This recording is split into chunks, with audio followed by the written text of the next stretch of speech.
ನಾಳೆಯಿಂದ ಬೆಂಗಳೂರಿಗರಿಗೆ ಮೂರು ರೀತಿಯಂತಹ ಶಾಕ್ ನೀಡುವಂಥದ್ದು ಅಂದರೆ ಬೆಲೆ ಏರಿಕೆಯ ಶಾಕ್ ತಟ್ಟತ್ತೆ ಅಂತಲೇ ಹೇಳ್ಬೋದು. ಈಗಾಗಲೇ ಸರ್ಕಾರ ಹಾಲಿನ ದರ ಹಾಗೂ ವಿದ್ಯುತ್ ದರ ನಡುವೆ ಈಗ ಕಸದ ಮೇಲೂ ಕೂಡ ಈಗ ಟ್ಯಾಕ್ಸ್ ಹಾಕಲಿಕ್ಕೆ ಸರ್ಕಾರ ಮುಂದಾಗಿರುವಂಥದ್ದು. ಈಗಾಗಲೇ ಏನು ಹಾಲಿಗೆ ಲೀಟರಿಗೆ 4 ರು ಹೆಚ್ಚಳ ಮಾಡುವಂಥದ್ದು, ಹಾಲು ಮತ್ತು ಮೊಸರಿಗೆ 4 ರು ದರವನ್ನು ಹೆಚ್ಚಳ ಮಾಡಿರುವಂಥದ್ದು ನಾಳೆ ಅನುಷ್ಠಾನಕ್ಕೆ ಬರುವಂಥದ್ದು. ಅಂದರೆ ನಾಳೆಯಿಂದ ಅದು ಅಪ್ಲೈ ಆಗುತ್ತೆ. ಹಾಗೆ ಏನು ವಿದ್ಯುತ್ ದರನೂ ಕೂಡ ಯೂನಿಟ್ಗೆ 30 ಪೈಸೆ ವಿದ್ಯುತ್ ದರನೂ ಕೂಡ ಹೆಚ್ಚಳ ಮಾಡಿರುವಂಥದ್ದು. ಇದರ ನಡುವೆ ಈಗ ಏನು ಬೆಂಗಳೂರಿನ BBMP ವ್ಯಾಪ್ತಿಯಲ್ಲಿ ಕಸಕ್ಕೂ ಕೂಡ ಟ್ಯಾಕ್ಸ್ ಹಾಕಲಿಕ್ಕೆ ಸರ್ಕಾರ ಮುಂದಾಗಿರುವಂಥದ್ದು. ಈಗಾಗಲೇ ಏನು BJP ಸರ್ಕಾರದ ವಿರುದ್ಧ ಪ್ರತಿಭಟನೆಯನ್ನು ಕೂಡ ಮಾಡಲಿಕ್ಕೆ ಮುಂದಾಗಿದೆ.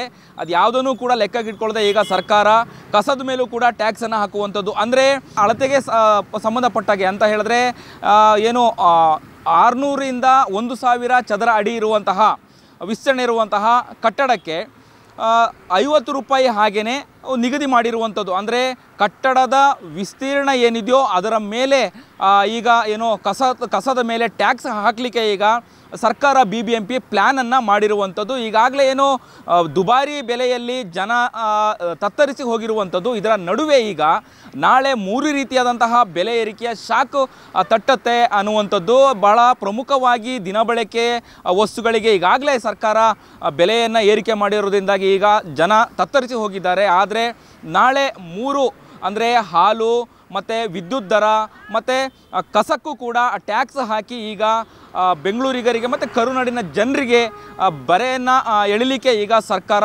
ಮುಂದಾಗಿರುವಂಥದ್ದು. ಅಂದರೆ ಇಂದು ಮಧ್ಯರಾತ್ರಿಯಿಂದನೇ ಅದು ಜಾರಿಗೆ ಬರುವಂಥದ್ದು. ಹಾಲಿನ ದರ ಆಗಿರ್ಬೋದು ಅಥವಾ ವಿದ್ಯುತ್ ದರ ಆಗಿರ್ಬೋದು. ಹಾಗೆ ಕಸಕ್ಕೂ ಕೂಡ ಮನೆಯಲ್ಲಿ ಏನು ಸಂಗ್ರಹ ಮಾಡುವಂಥ ಕಸ ಇದೆ ಆ ಕಸಕ್ಕೂ ಕೂಡ ಟ್ಯಾಕ್ಸನ್ನು ಹಾಕಲಿಕ್ಕೆ ಈಗ ಸರ್ಕಾರ ಮುಂದಾಗಿರುವಂಥದ್ದು. ಈಗಾಗಲೇ ಈ ಒಂದು ಬೆಲೆ ಏರಿಕೆಯ ನಡೆಗೆ ಈಗ ಜನಾಕ್ರೋಶವೂ ಕೂಡ ಕೇಳಿ ಬಂದಿರುವಂಥದ್ದು. ಇದನ್ನು ಮನಗಂಡಂತೆ ಈಗ BJPಯು ಕೂಡ ಸರ್ಕಾರದ ವಿರುದ್ಧ ಪ್ರತಿಭಟನೆ ಆಕ್ರೋಶವನ್ನು ಕೂಡ ಮಾಡಲಿಕ್ಕೆ ಕರೆಯನ್ನು ಕೊಟ್ಟಿರುವಂಥದ್ದು. ಅಂದರೆ 7ನೇ ತಾರೀಕಿಂದ ಪ್ರತಿಭಟನೆ ಮಾಡಲಿಕ್ಕೆ ಈಗ ಕರೆಯನ್ನು ಕೊಟ್ಟಿರುವಂಥದ್ದು BJP. ಇದರ ನಡುವೆ ನಾಳೆ ಕರುನಾಡಿಗೆ ಬೆಲೆಯ ಬಿಸಿ ತಟ್ಟುತ್ತೆ ಅಂತಲೇ ಹೇಳ್ಬೋದು. ಕ್ಯಾಮ್ರಾ ಪರ್ಸನ್ ಉಲ್ಲಾಸ್ ಜೊತೆ ಅಭಿಜಿತ್ ಗಣೇಶ್, ಕರ್ನಾಟಕ TV, ಬೆಂಗಳೂರು.